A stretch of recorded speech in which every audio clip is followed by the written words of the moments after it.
በዝተፈላለዩ ኩርናዓት ዓለም ብምዃን ምሳና ዘለኹም ክቡራንን ተኸታተልትና ከመይ ትኾኑ? ነዚ ዕለት ዝሓረናዮ ምዕባለታት ሒዝናልኩም ቀሪብና ኣለና። ንቻናልና ላይክ፣ ሼርን ሳብስክራይብ እናገበርኩም ምሳና ንኽትጸንሑ ብምዕዳም ፈለማ ዓበይቲ ነጥብታት ካውንስል ሓይልታት መኸተት ትግራይ ንክልተ መዓልቲ ዘካየዶ ዘተ ተዛዚሙ። እቲ ኣኼባ ዓበይቲ ውሳነታት ብምትሕላፍ ተዛዚሙ ተባሂሉ። ውሳነታት ካውንስል ሓይልታት መኸተት ትግራይ ብዝርዝር ክነስምዐኩም ኢና። ጀነራል ታደሰ ወረደ ኣብ ልዕሊ ኣባላትን ኣመራርሓን ህወሓትን ሰራዊትን ማእሰርቲ ንምክያድ ምንቅስቃስ ምጅማሮም ተፈሊጡ። ብኻልእ ዜና ህዝባዊ ተቃውሞ ንምክያድን ናበይ ዝኸዳ ከም ዝኾና ዛጊድ ብዕሊ ዘይተፈለጣ ልዕሊ 10 መኻይን ነዳዲ መሊአን ኣብ ተዳሎ ከም ዝርከባን ዝወፁ ሓበሬታታት ኣመልኪቶም። ንክልተ ግዜ ዘናውሕዎ መግለፂ ድማ ሎሚ 11 ሚያዝያ ክህቡ ከም ዝኽእሉ ናይ ቀረባ ፍልፍላት ኣመልኪቶም ኣለዉ።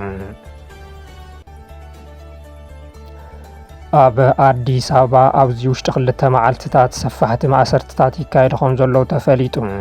ኣብ ኣዲስ ኣበባ ሓድሽ ሙዚቃ ቴዲ ኣፍሮ ሰሚዖም ብዝብል ልዕሊ 100 መናእሰያት ኣብ ቀይዲ ዝኣተው እንትኾኑ ሕዚ ማዕኸናት ዜና መንግስቲ እቶም መናእሰይ ብተግባር ራዕድን ኣኽራርነትን ኣብ ትሕቲ ቀይዲ ከም ዝወዓሉ ይፅብፅባ ኣለዋ። ኣሜሪካ ኣብ ልዕሊ ኮሎምቢያውያን ዕሱባት ንዕጡቕ ሓይሊ ሱዳን ዝምልምሉ ትካላት ማዕቐብ ኣንቢራ። ብኻልእ ዜና ሰራዊት ሱዳን ድሕሪ ኣዋርሕ ኣብ ልዕሊ ዕጡቕ ሓይሊ ዳዕመል ሰሪዕ ፈላማይ መጥቃዕቲ ብምክያድ ዓወታት ከም ዘመዝገበ ኣፍሊጡ ኣሎ። ምሳና እንተጸኒሕኩም ናይ እዚኦምን ካልኦትን ሓበሬታታት ብዝርዝር ክነስምዐኩም ኢና። ሰናይ ግዜ። ካውንስል ሓይልታት መኸተት ትግራይ ንክልተ መዓልቲ ዘካየዶ ዘተዛዚሙ። እቲ ኣኼባ ዓበይቲ ውሳነታት ብምትሕላፍ ተዛዚሙ ተባሂሉ። ብኻልእ ሓበሬታ ጀነራል ታደሰ ወረደ ንኣመራርሓ ህወሓትን ሰራዊትን ንምእሳር ምንቅስቃስ ጀሚሮም ተባሂሉ። ካብ 9 ሚያዝያ 2018 ዓ.ም ጀሚሩ ንክልተ መዓልቲ ኣብ ከተማ ኣክሱም ኣኼብኡ ዘካየደ እቲ ካውንስል ብቐንዱ ኣብ 3 ጉዳያት ዘተኮረ ከም ዝነበረ ዝረኸብናዮ ሓበሬታ የመልክት። እቲ ፈላማይ ኣጀንዳ ህዝቢ ትግራይ ከመይ ንባዕሉ ይከላኸል ዝብል እዩ። ስርዓት ብልጽግና ንትግራይ ዳግም ወሪሩ ኣብቲ ቅድሚ 3 ዓመታት ዘይወድኦ ገበን ጆኖሳይድ ንምቕጻል ብኩሉ ኣንፈት ሰራዊቱ ናብ ወሰን ትግራይ ካብ ዘጸግእ ኣስታት 4 ኣዋርሕ ተቖጺሮም ኣለዉ። ካብ ሰራዊትን ጋዕገል ጠምኒ ብተወሳኺ ኩሎም ዓይነታት ግልጋሎት ብምዕጻው ህዝቢ ብጥሜትን ሕማምን ንኽጸንት ብፍላይ ካብ ዝሓለፉ 2 ኣዋርሕ ጀሚሩ ኣጠናኺሩ ቀጺሉ ተባሂሉ። ብመሰረት እዚ ስርዓት ብልጽግና ኣብ ዝኾነ እዋን ኣብ ልዕሊ ትግራይ ወራር ምክያዱ ከም ዘይተርፎ ዝደምደመ እቲ ካውንስል ሓይልታት መኸተም ካብዚ ሓደገኛ ኩናት ከመይ ንባዕሉ ክከላኸል ይኽእል ዝብል ብሰፊሑ ዝተዘተየሉ ዛዕባ ከም ዝኾነ ተፈሊጡ ኣሎ። ህዝቢ ትግራይ ዝጅምሮ ኩናት ይኹን ዝፍጽሞ ወራር የለን ይኹን እምበር ብልጽግና ንሰፊሕ ወራር ይዳለሎም ብዓብዩ ድማ ህዝቢ ይጠፍእ ኣሎ። በቲ ሕዚ ዘለዎ ዝተዓጽወ መንገዲ ክቕጽል ስለ ዘይኽእል ንባዕሉ ክከላኸል ዝኽእለሉ ኣንፈት ድማ ኣቐሚጡ ተባሂሉ። ውዕሊ ፕሪቶርያ ዝምልከት እቲ ካልኣይ በቲ ካውንስል ዝተገምገመ ዓብዪ ኣጀንዳ እንትትከውን መንግስቲ ፌደራል ነቲ ውዕሊ ብዕሊ ኣፍሪስዎ እዩ። ቅድሚ ሕዚ ብድሮን ከይተረፈ ዝፈጸሞም ደብደባትን ትንኮያታትን ከም ዘለዉ ኮይኖም ሕዚ ድማ በይናዊ ምንዋሕ ስልጣን ብምፍጻም ነቲ ውዕሊ ከም ዘፍረሶ እዩ ተገምጊሙ። ስለዝኾነ ትግራይ ንበይና ውዕሊ ፕሪቶርያ እናበለት ክትዝምር ግዝኣታ ንሓዋር ክህገር ህዝባ ክጠፍእ ከም ዘይግባእ ክሳብ ሕዚ ዝተጸመመቶ ካብ መጠን ላዕሊ ምዃኑ ብምግምጋም ካብ ድሕሪ ሕዚ ንዝፈረሰ ውዕሊ እናማዓደኻ ዝመጽእ ለውጢ ከም ዘየለ ኣብ መደምደምታ በፂሑ ተባሂሉ። ብመሰረት እዚ እቲ ብመንግስቲ ፌደራል ጥራሕ ስልጣኑ ዝተናውሐሉ ግዝያዊ ምምሕዳር ቅቡልነት ከም ዘይብሉ ዝወሰነ ካውንስል ሓይልታት መኸተት ትግራይ መንግስቲ ኣልቦ ኮይንካ ምቕጻል ስለዘይከኣል ድማ ኣብ 2012 ዓ.ም ዝተመረጸ ኣብያተ ምኽሪ ናብ ቦተን ንኽምለሳ ብማእኸላዊ ኮሚቴ ዝተወሰነ ውሳነ ሙሉእ ብሙሉእ ተቐቢልዎም። ሕዚ ዘሎ ዘይሕጋዊ ግዝያዊ ምምሕዳር ፈሪሱ ዝነበረ ስርዓተ መንግስቲ ይመለስ ክበሃል ከሎ ብዛዕባ ውልቀ ሰባት ምውራድን ምድያብን ከም ዘይኮነ እቲ ካልኣዋይን ሳልሳይን ኣጀንዳ ከም ዝኾነ ዘልዓለ እቲ ካውንስል ቤት ምኽሪ ይሃሉ እቲ ፈጻሚ ግን ኩሎም ብሄራዊ ውድባት ዝሓቆፈ ምምሕዳር ክጣየሽ ትግራይ ግን ብምስሌነ ኣይትምራሕን ዝብል ከም ዝደምደመ ተሓቢሩ ኣሎ።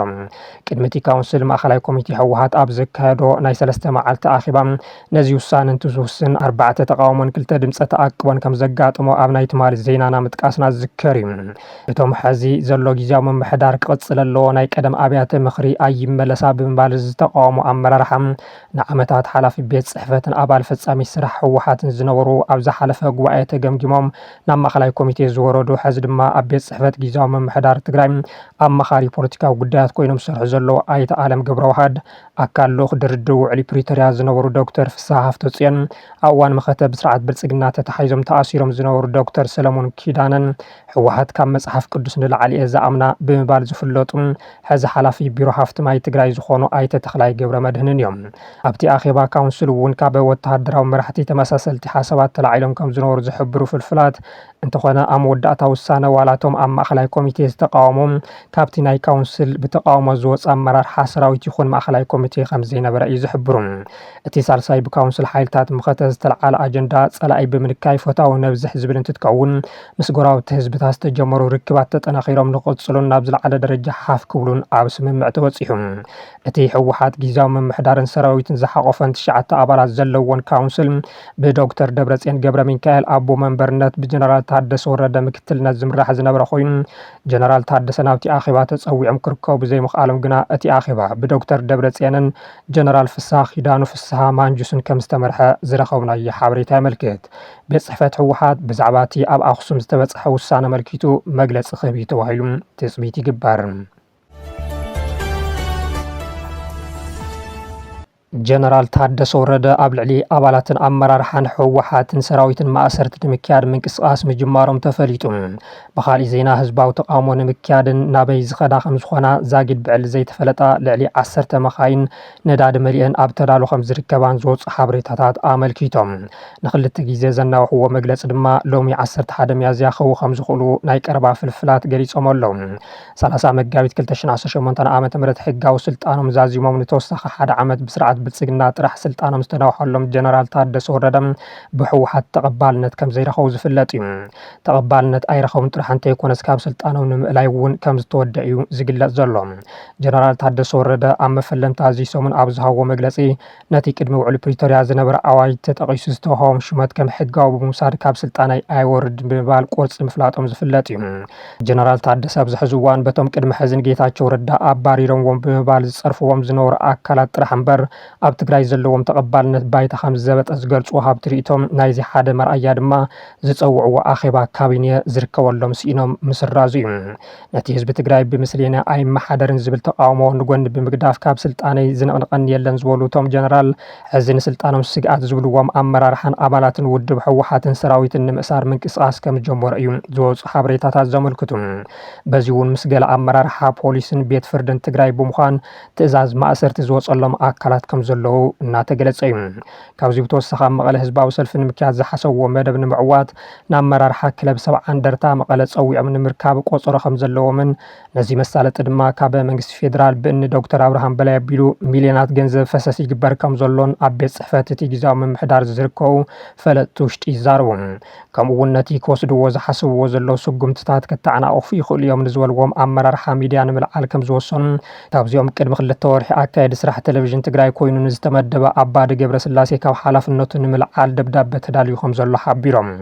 ንኣካየዲ ስራሕ ድምፂ ወያነ እውን ተመሳሳሊ ስጉምቲ ንምውሳድ ሓሳባት ከም ዝነበሩ ዝሕብሩ እቶም ሽሞም ክጥቀሱ ዘይደልዩ ፍልፍላት ጊዜያዊ ምምሕዳር ይኹን እምበር ኣካየዲ ስራሕ ድምፂ ወያነ ዝሽየም ብትእምንቲ ስለ ዝኾነ ከም ዘይተሳኽዐ ሓቢሮም። ክልቲኦም ኣመራርሓተን ሚድያ ኣብ ቀረባ እዋን ብሕወሓት ኣቕራብነት ዝተሸሙ ምዃኖም ዝፍለጥ እዩ። ካሊእ ጀነራል ታደሰ ወረደ ብቅድሚ ትማልን መደብ ሒዞም ሚድያታት እናተፀበያ 2 ግዜ ዘናውሕዎ መግለጺ ሎሚ 11 ሚያዝያ ክህቡ እዮም ተባሂሉ ትፅቢት ዝተገበረ እንትትከውን እቲ መግለፂ ን2 ግዜ ዝተናውሐሉ ምክንያት እቲ ኣብ ኣኽሱም ክካየድ ዝቐነ ኣኼባ ውሳንኡ ንምፍላጥ ከም ዝኾነ እቶም ናይ ጊዜያዊ ምምሕዳር ፍልፍላት ኣረጋጊፆም። ጀነራል ታደሰ ኣብ ዝህቦ መግለፂ ነቲ ውሳነ ከም ፈተነ መፈንቅለ መንግስቲ ገይሮም ክውጁን ኣመራርሓ ሕወሓት ህዝቢ ናብ ኩናት ምእታው ወሲኖሎም መንግስቲ ካይፈርሰሎ ህዝቢ ተቃውሞኻ ኣስምዕ ንዝፍጠር ዝኾነ ዓይነት ስጉምቲ ሓላፍነት ዝወስድ ሕወሓትን ኣመራርሓ ሰራዊትን እዮም ብምባል ከፍልጡ ከም ዝኽእሉ ትፅቢት ይግበር። ጀነራል ታደሰ ቅድሚ ሕዚ ትራጀዲ ክፍጠር ይኽእል ምዋሎም ዝዝከር ኮይኑ ኣብቲ ናይ ዝሓለፈ መግለፂኦም እውን ህዝቢ ንኩሉ ነገር ተዳሎ ምዋሎም ይፍለጥ። ካሊእ ካብ 10 ክሳብ 15 ዝኾና ኣለዋ ዝበሃላ መኻይን ነዳዲ መሊአን ኣብ ተጠንቀቕ ከም ዝርከባን ናበይ ዝኸዳን ንመን ሒዘን ዝወፃን እየን ዝብል ግና ዛጊድ ግልፂ ከም ዘይኮነ ዝወፁ ሓበሬታታት ዘመልክቱ ኮይኖም እዘን ሃፍቲ ህዝቢ ትግራይ ዝኾና ከምቲ ቅድሚ ሕዚ እኒ ጀነራል ጉዕሽ ገብረ መኻይን ሒዞም ንክወፁ ዝተገብሩ ከይኸውን ሰራዊት ትግራይ ክትትል ንክገብረለን ብዙሓት እናፀውዑ ይርከቡ። ጀነራል ታደሰ ግና ካብ ትግራይ ኣይወፅን ምባሎም ዝዝከር ኮይኑ ብቃሎም መሰረት ዶ ይቕፅሉ ወይስ ከምቶም ካልኦት ናብቲ ዝሾሞም ብልፅግና የምርሑ ግዜ ዝምልሶ ጉዳይ እዩ። ቀዳማይ ሚኒስትር ኣብይ ኣሕመድ ጀነራል ታደሰ ካብ ትግራይ ንክወፁ ብተደጋጋሚ ስልኪ ይድውልዎም ከም ዘለዉ ሓበሬታታት የመልክቱ ኣለዉ። ውድብ ሕወሓት ብሕልፈት ነባር ተጋዳላይ ተክለ ብርሃን ኣርኣያ ዝተሰምዖ ሓዘን ገሊጹ። ንዝኣመንሉ ዝቃለስን ተባዕን ከም ዝነበረ ዝግለጸሉ ተጋዳላይ ተክለ ብርሃን ኣርኣያ ብዝሓደሮ ሕማም ክሕከም ጸኒሑ ትማሊ ኣጋምሸት ምዕራፉ ዝፍለጥ እዩ። እቲ ውድብ ብማሕበራዊ ሚድያ ብዘውፅኦ ሓፂር ጽሑፍ ብዕረፍቲ ነባር ተጋዳላይ ህዝባዊ ወያነ ሓርነት ትግራይን ንብርክት ዝበሉ ዓመታት ኣቦ ወንበር ማእኸላይ ኮሚሽን ቁፅር ውድብና ሕወሓት ኮይኑ ዝሰርሐን ተጋዳላይ ተክለ ብርሃን ኣርኣያ ዝተሰምዐና መሪር ሓዘን እናገለጽና ንመቃልስቱ ስድሩን መቐራብቱን ምጽናዕና እንምነ ኢሎም ኣቦ ወንበር ማእኸላይ ኮሚሽን ቁፅር ውድብ ሕወሓት ዝነበረ ተጋዳላይ ተክለ ብርሃን ድሕሪ እቲ ጉባኤ ንሕወሓት ኣምሪሩ እናተቃወመ ምጽንሑን ሕዚ ሕወሓት የላን ክሳብ ምባል ምብፅሑን ዝፍለጥ እዩ። ካብ መጀመርያ 1970 ዓ.ም ኣብ ናይ ካልኣይ ብርኪ ንግስተ ሰባ ዓድዋ ኣባል ስርዒት ሕወሓት ኮይኑ ቃልሲ ዝጀመረ ተጋዳላይ ተክለ ብርሃን ኣርኣያ በየነም ድሕሪኡ ኣብ ሚያዝያ 1970 ብዕሊ ናብ በረኻታት ትግራይ ገሊፅ ዝተጸንበረን ን48 ዓመታት ኣብ ቃልሲ ዝነበረን ከም ዝኾነ ታሪክ ህይወት የመልክት። ተጋዳላይ ተክለ ብርሃን ኣርኣያ ተባዕ ናይ ንዋይን ገንዘብን ህርፋን ዘይብሉ ኩሉ ግዜ ካብ ንባብን ቃልሲ ዘይፍለ ብፍላይ ውድብ ሕወሓት ትካላዊ ቃልሲ ክትገብር ስርዓታውን ትካላውን ክረጋገጽ ውሽጣዊ ውድብ ቃልሲ ዲሞክራሲ ንክሰፍሕ ብፍላይ ኣቦ ወንበር ማእኸላይ ኮሚሽን ቁፅር ኮይኑ ንውሕ ዝበለ እዋን ብጽንዓት ዝተቃለሰ ቆራፅ ተጋዳላይ መንባሩ ናይ ቀረባ ብፆት ይምስክሩ። ተጋዳላይ ተክለ ብርሃን ኣርኣያ ድሕሪ ውድቀት ደርጊ ዝተባሃወ ውድባውን መንግስታውን ሓላፍነታት ካብ ክልል ዓፋር ክሳብ ኣዲስ ኣበባ ምምሕዳር ኣብ ትግራይ ድማ ዝተፈላለየ ደረጃታት ሓላፍነት ብብቕዓት ዝተዋፅአ ከም ዝኾነ መረዳእታታቱ ይምስክሩ። ተጋዳላይ ተክለ ብርሃን ኣርኣያ ብዝሓደሮ ሕማም ኣብ ከተማ መቐለ ክሕከም ድሕሪ ምጽናሕ 10 ሚያዝያ 2018 ዓ.ም ኣጋምሸት ሰዓት 11 ፈረቓን ካብዛ ዓለም ከም ዝተፈለየ ተፈሊጡ ኣሎ።